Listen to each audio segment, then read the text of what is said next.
tentunya pasien-pasien yang kita temukan adalah pasien-pasien dengan trauma, pasien-pasien dengan case emergency. Memang kita akan menemukan pasien-pasien dengan false emergency yang sebenarnya tidak perlu ke IGD. Misalkan dia cuma lecet di tangan sedikit, itu nggak perlu ke IGD, ke poli saja. Karena triasenya sudah pasti apa? Itu apa? Esi, ada berapa level?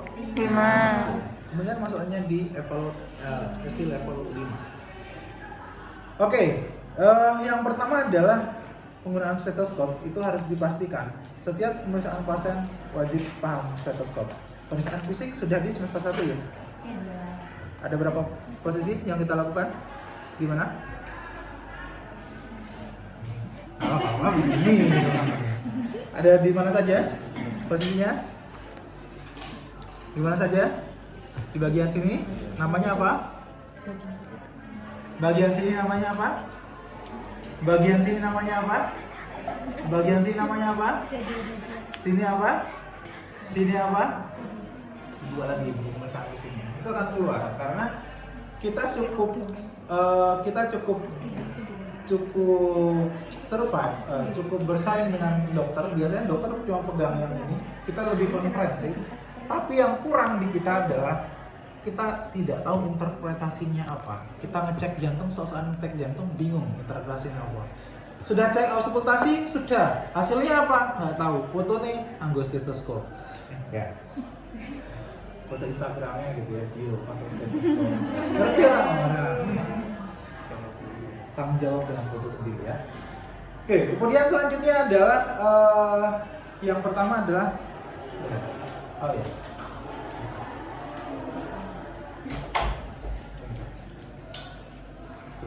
Yang pertama adalah kondisi case emergency manajemen airway. Yang pertama kita lihat adalah look dulu. Apakah ada permasalahan di manajemen airway-nya atau tidak? Kalau ada masalah, misalkan dia ada lidahnya kejuling ke belakang, kemudian dia ada masalah trauma servikal di bagian sini, maka tindakan yang kita akan lakukan itu berbeda.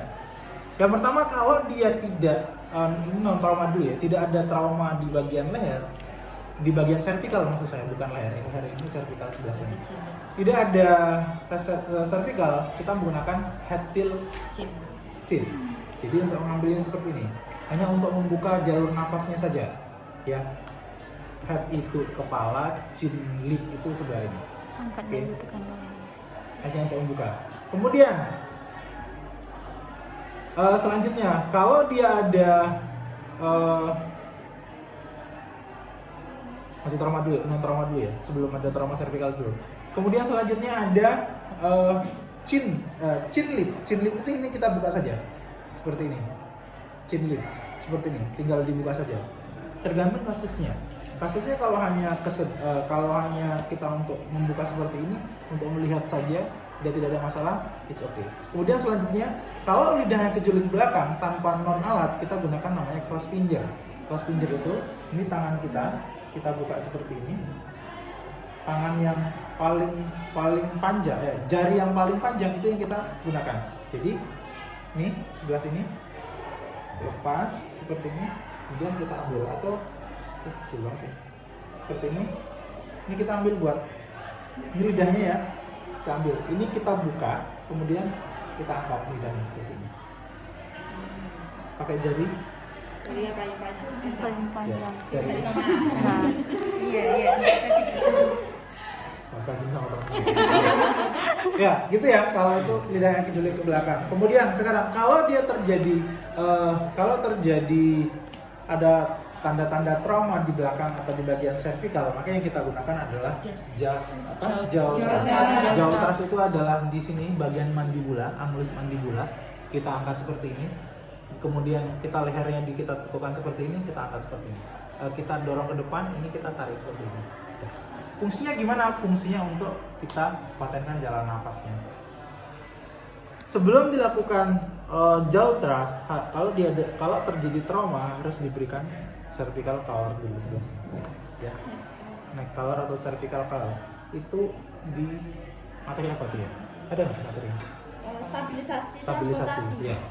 Stabilisasi dan transportasi. Clear ya? Itu di manajemen airway yang tanpa alat. Nah, kemudian kita lanjut sekarang yang menggunakan alat. Yang menggunakan alat, kalau lidahnya kejuling ke belakang atau dia tidak bernapas gara-gara terlalu banyak cairan yang ada di sana, maka kita bisa gunakan yang namanya OPA.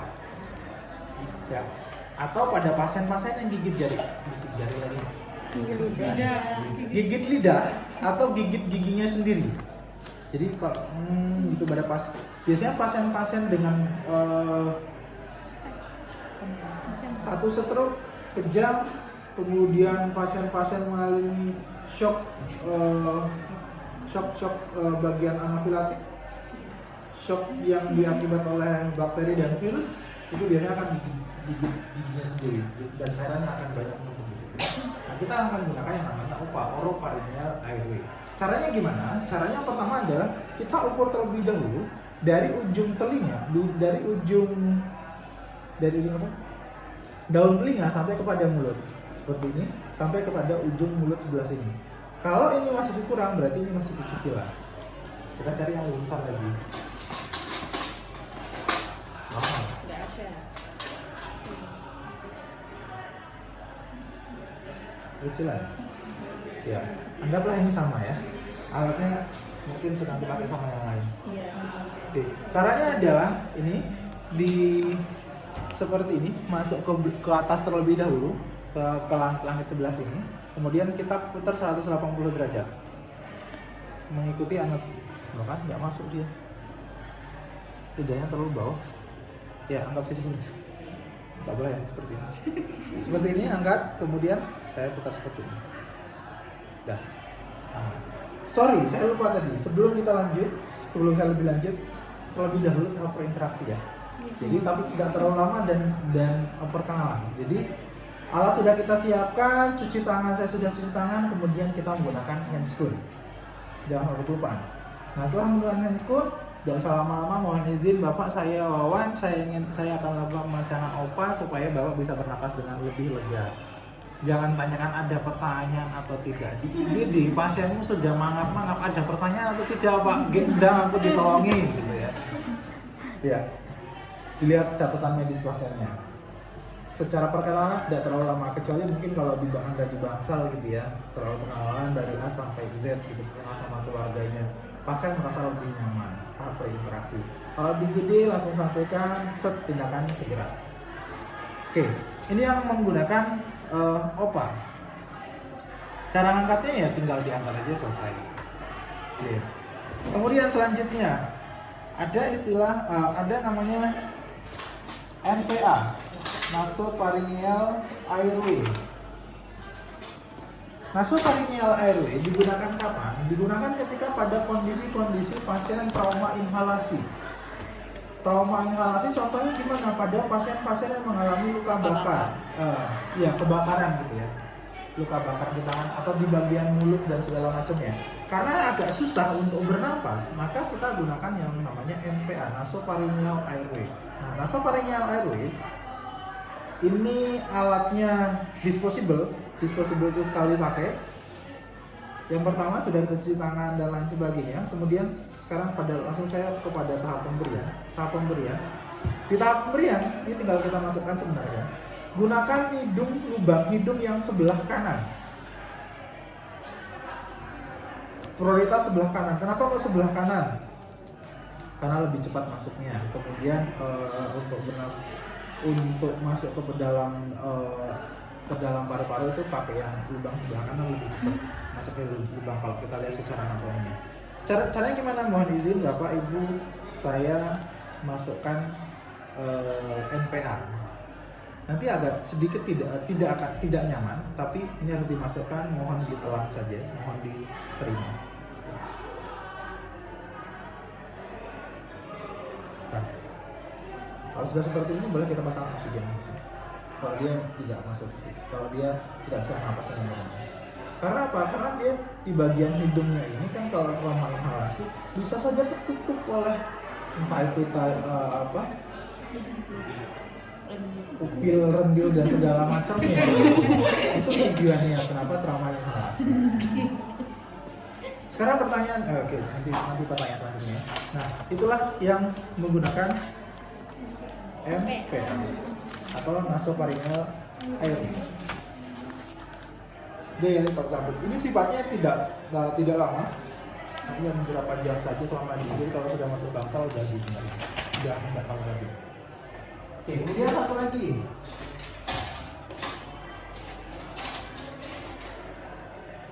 Namanya adalah LMA, LMA, laryngeal mask airway. Laryngeal itu bagian laring, mask itu adalah masker, A itu adalah saluran pernapasan. Ini kita pasang pada pasien apa? Pada pasien-pasien yang mengalami trauma di bagian airway saluran pernapasan. Tapi kalau kita belum punya kalau kita sudah punya ada indikasi dia buat pemanfaatan ventilator, maka kita gunakan yang ETT.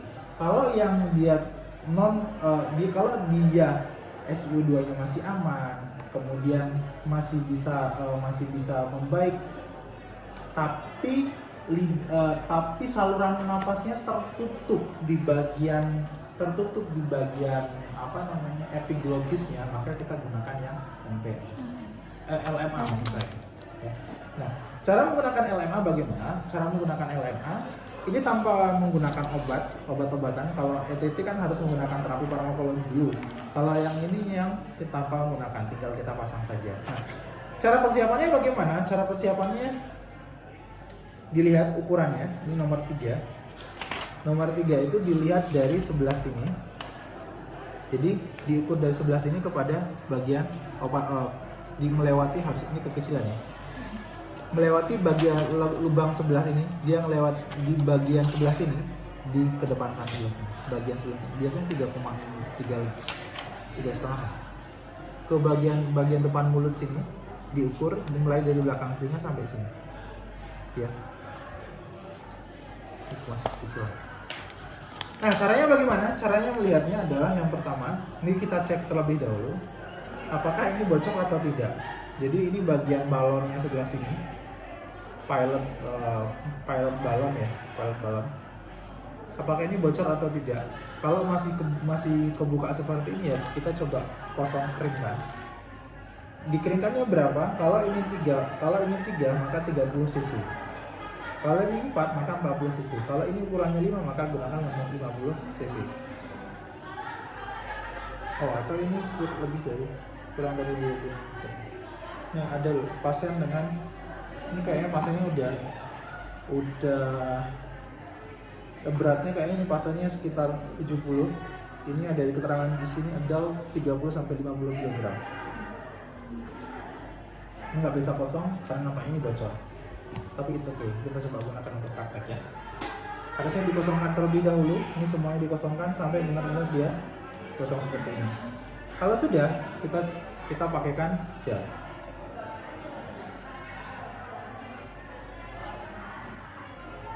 Sudah pasti masuk nggak? Sudah pasti. Masuk kemana? Saluran pernapasan. Tidak akan masuk ke lambung karena bagiannya juga berbeda.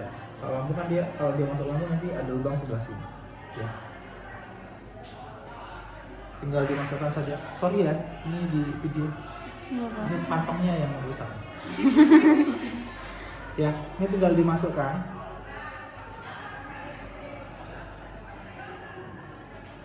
Ya. Kalau masih mengalami pernapasan baru kita lakukan kayak gini. Ini sifatnya tidak lama, hanya sementara saja.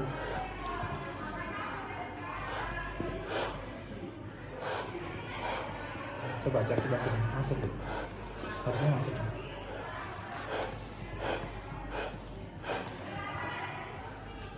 Coba. Nggak bisa dibuka. Apa ya? Iya, Pak. Tadi dicobain. Apa dilem? Nggak tahu, Pak. Nggak ada itu deh. Bisa. Keras. Saya tuh pengen nutup ini supaya bisa masuk. Masuk ya? Masuk. Karena kalau dibuka dia kan buka.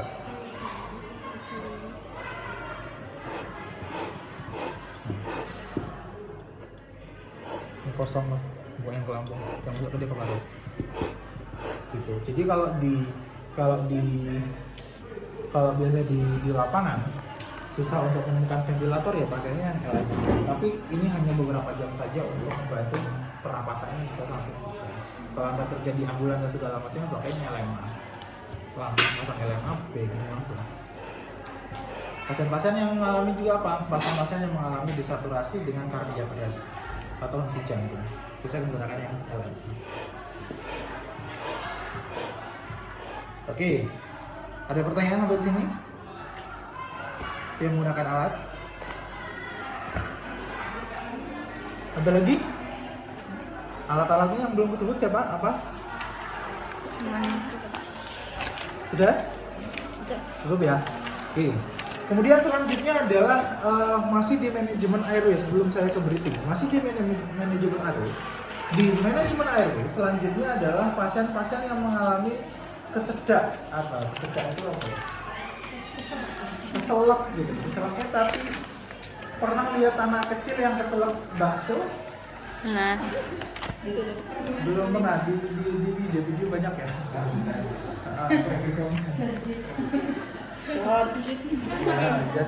San. Ya, kemudian di orang dewasa juga pada pasien misalkan pada korban kurang misalkan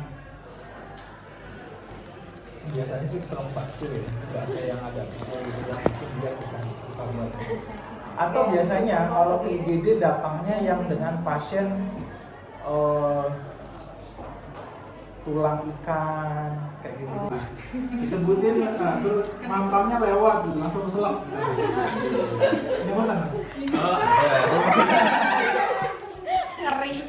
Nah, biasanya dia akan susah karena epiglotisnya ketutup, maka dia akan seperti ini ya. Nah ketika seperti ini kita sudah harus paham bahwa itu pasiennya atau dia akan minta tolong seperti ini. Beda dengan nyeri ya, nyeri kalau dia sakit dada dia akan seperti ini. Tapi kalau yang dia tutup seperti ini dia akan ngerasa seperti ini. Simptom gejala umum yang sering. Nggak usah selalu gitu. Jangan digoyang. Oke. Kemudian yang pertama agak nunduk, pasiennya kita agak nunduk. Kita sudah paham bahwa ini pasiennya butuh. Kemudian tangan kita bisa seperti ini, atau seperti ini. Kita letakkan 5 sebentar mas. Oke. Ini kan posisi sepudiusnya, PX-nya. Oke. Kita ambil paling bawah sebelah sini, kemudian seperti ini. Oke. Bisa seperti ini. Yang penting ada runcingnya, atau bisa seperti ini, atau bisa seperti ini. Senyamannya seperti apa? Oke. Sudah agak nunduk lagi. Ya. Bentar ya. Oke. Sudah. Saya hitung 1, 2 sampai ke 3 nanti saya angkat ya mas. 1, 2, 3. Ada refleks itu yang kita dengar supaya benda asingnya itu dihilangkan. Sekali, 2 kali masih bisa. Itu ya. Ya, silakan boleh gantian.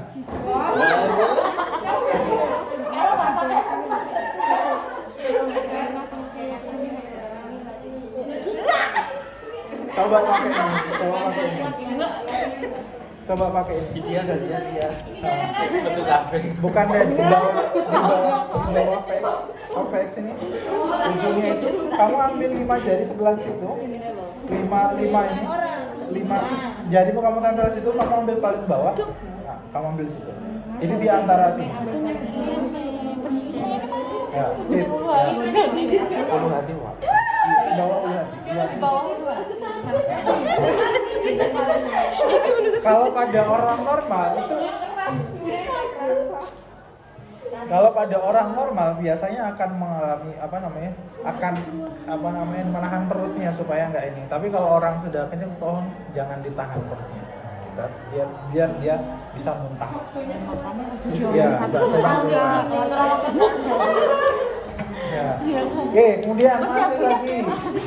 Kalau sendiri gimana? Kalau sendiri ya tinggal kita ambil kursi, tinggal pakai kursi itu Pak. Jangan digoyang, woy. Ini loh. Posisinya sama seperti yang tadi. Perutnya di seolah perutnya ini mana PX ini? 5, oke, sebelah sini. Oke, sebelah sini, sini. Ya, kamu mau tekan, tuh. Kamu bergantung di situ bisa nggak? Gini. Sampai ada rasa untuk untuk muntah. Oke, kemudian selanjutnya gimana? Next book, yuk. Ada apa? Tiduran. Oke, kalau tiduran nanti di Tidak sadar. di sebelah situ. Nah, kemudian selanjutnya yang apa? Back blow. Back blow itu seperti ini. Nanti kita ya boleh coba oleh teman-teman. Geser. Seperti ini. Nanti tangan kita seperti ini, tangan di belakang. Pernah lihat orang main ketipu? Nah, Seperti ini. Tapi nggak gini, tapi di sini. Kita ambil ini. Kita dorong ke depan supaya dia keluar. Sama halnya seperti anak kecil juga. Kalau anak kecil ya dorong, pegang seperti ini, dorong. Jadi hanya saja ini kita dorong dari bawah perut sini ke ulu hati seperti ini. Coba kamu dorong. Seperti kamu nepuk punggung tadi, seperti saya nepuk ya. Nah, seperti itu. Sakit ya? Oh keras ya? Sakit keras. Sispek. iya, kotak-kotak. Oke, itu. Kemudian apa lagi ya yang belum? Kalau suction ini sama ya, back blow seperti itu. Chest thrust, back blow sudah. Sama halnya prinsipnya. Suction sudah. Sekali lagi. Iya, intinya kalau di manajemen airway non